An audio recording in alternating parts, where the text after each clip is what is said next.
Democratic Congressman Benny Thompson of Mississippi chairs the House Homeland Security Committee. He negotiated the bipartisan agreement for a commission to investigate the January 6th insurrection that was then voted down by a minority of Senate Republicans, and he joins me now.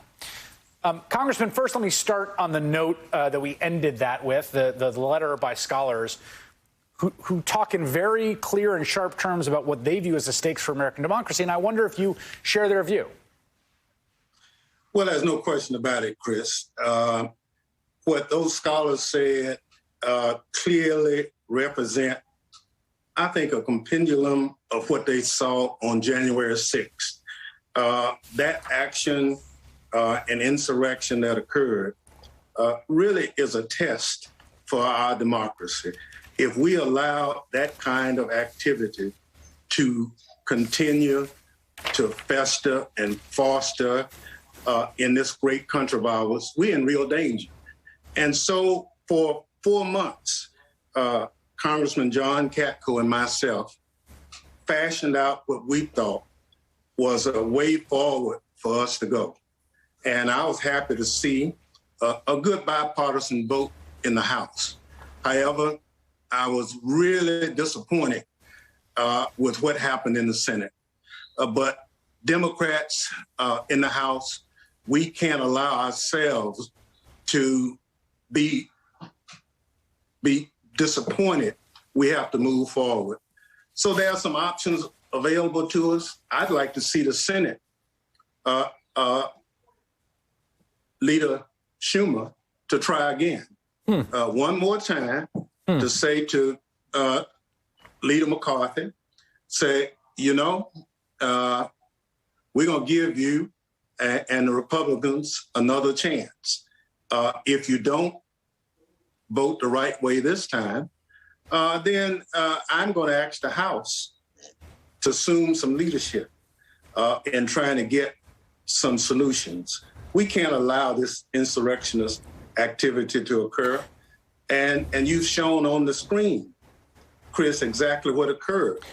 You can't convince people that Antifa or Black Lives Matter movement did that. Clearly, it was Oath Keepers, Proud Boys, Trump supporters, and others who ramshacked the United States Capitol. We can't allow that to go forward.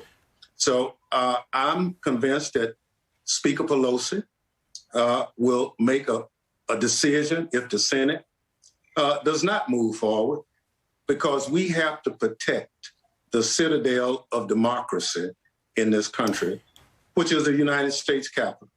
Let me ask you this. Louis Gohmert is a colleague of yours. Obviously, he serves in Congress where you serve. Retired Lieutenant General Michael Flynn was a very praised and respected U.S. military official at a certain point in his career before he was fired.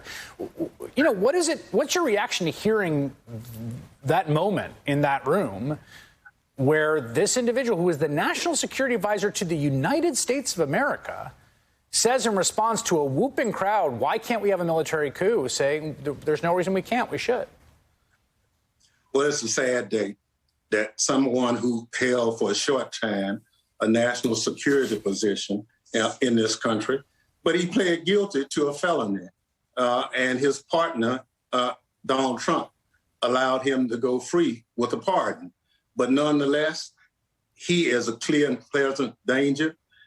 Chris, the First Amendment allows freedom of speech, but there are some things that Louis Gohmert and Michael Flynn, these other folk are saying, borders on sedition. And so I'm convinced that we will look at that in due time, because they just can't say anything and go untouched. And this is what's fostering this. Just like if Donald Trump thinks he's going back into the White House in August, there's something wrong with it. And if you look at the people who attacked the Capitol, I was in the Capitol that day. It was not a tour. I was locked in for over 2 hours, not knowing what was going on. And clearly, that is a way forward for the House of Representatives. We have to secure the Capitol. We have to defend our Capitol Police who put their lives on the line, protecting us that day. And clearly, if we allow this kind of activity to go forward, then every election that's held in America is at risk. That's right. That means that if my mayoral candidate didn't win, I'll tear up City Hall. So, you know, we have to do something. That is very, very, very well said and a very good point, Congressman Benny Thompson. Thank you so much for your time tonight.